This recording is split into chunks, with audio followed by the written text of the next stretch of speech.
تقریریں کرنا آسان ہے، لوگوں کو واقعات سنانا بھی بہت آسان ہے۔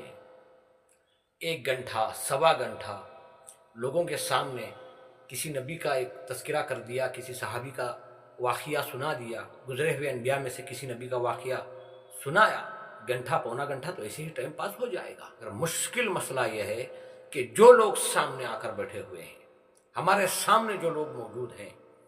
ان لوگوں کو کیسے زندگی گزارنا ہے، کیا ہمارے لیے حلال ہے، کیا ہمارے لیے حرام ہے، یہ سمجھانا بہت مشکل ہے۔ وہ اس لیے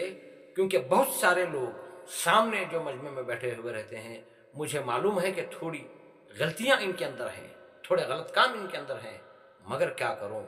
ان سے میرا ناتا ہے، ان سے میرا رشتہ ہے، یہ مجھے بہت چاہتے ہیں، یہ میری عزت کرتے ہیں۔ اگر میں ان کے خلاف نصیحت کرنا شروع کر دوں، ہو سکتا ہے یہ مجھ سے دور ہو جائے۔ یہی ایک وجہ ہے کہ ماحول میں نصیحت نہیں ہو پا رہی ہے۔ بیانات ہو رہے ہیں، واضحات ہو رہے ہیں، اور ہر جمعہ میں تو وہ بیان تو ہوتا ہی ہے، مگر ماحول کو سمجھ کر سامنے والوں کو نصیحت کرنا، جیسے رسول اللہ صلی اللہ علیہ وسلم صحابہ اکرام کو نصیحت کیا کرتے تھے، وہ نصیحت کرنا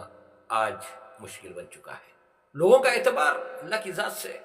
امیدیں اللہ کی ذات سے کم ہو چکی ہیں۔ سامنے والوں سے ہونا یا ہوتا ہوا یہ انسانوں کو نظر آ رہا ہے،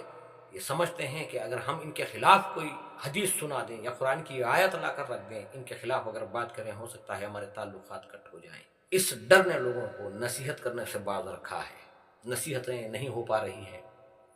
ہمارے خطبات، ہمارے واعظ موجودہ ماحول میں موجودہ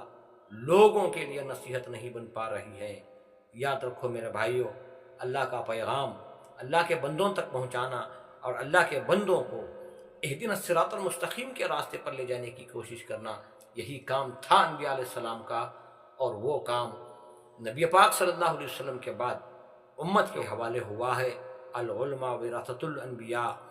انبیاء کے وارثین جو ہیں وہ علماء ہیں۔ علماء کو چاہیے کہ وہ ماحول کو دیکھیں، اس ماحول کے اندر، اس نوجوان طبقے میں، آنے والی پیڑھی کے اندر کیا دین کی تڑپ ہے، کیا اسلامی معلومات ہے، یہ اللہ کے احکاموں کو پورا کر رہے ہیں، یہ دیکھنا بھی ان کا کام ہے۔ اگر نہیں دیکھو گے، اپنے حساب سے زندگی گزارو گے، یقیناً کل قیامت کے روز وہ لوگ جو ہمارے سامنے ہمارے سے تعلقات رکھتے تھے، ہمارے سے ملاقاتیں کرتے تھے، اللہ کو گواہ رکھ کے کہہ رہا ہوں، کل قیامت کے روز وہ اللہ کی بارگاہ میں شکایتیں کریں گے کہ یا اللہ، ہم نے ان پر اعتبار کیا، ہم نے ان پر بھروسہ کیا، انہوں نے ہمیں راہ حق سے دور رکھا، ہمیں حق باتیں نہیں سمجھائی، ہمیں تیری رضامندی کن کاموں میں ہے ہمیں نہیں بتایا، بس واقعات سناتے رہے، اسی میں ہماری زندگی گزر گئی۔ ہمارے سامنے اللہ کی کتاب موجود ہے، رسول پاک صلی اللہ علیہ وسلم کی سیرت، ان کی سنتیں موجود ہیں، اس کے باوجود بھی اگر ہم پرانے رسم و رواجوں کو پکڑ کر اللہ کے حقیقی دین کو پیچھے ڈال دیں گے، نبی پاک صلی اللہ علیہ وسلم کی تعلیمات، ان کی نصیحتوں کو پیچھے ڈال کر ہم ایک سسٹم کے مطابق کچھ خرافات و بدعات میں مبتلا ہو کر اگر اللہ کو ناراض کر رہے ہیں، تو ہم بہت بڑی گمراہی اور جہالت میں ہیں۔ توبہ کرو، استغفار کرو، دعاؤں کو کرتے رہا کہ یا اللہ ہمیں موت تک استقامت کے ساتھ ہدایت پر قائم رہنے کی توفیق عطا فرما۔ یہ دعاؤں کو کرتے رہنا، حق کی تلاش کرتے رہنا، اہدنا الصراط المستقیم کے راستے پر چلنے کی جدوجہد کرنا، یہ بھی ایک حصے کا جہاد ہے۔ آخرت کی کامیابی کے لیے جو اچھے اعمال کرنا ہے وہ کرنا ہے، یقیناً ہمیں اس دنیا سے ایک دن آخرت کی طرف منتقل ہونا ہے۔ اللہ سے دعا ہے کہ اللہ تعالی ہم تمام کو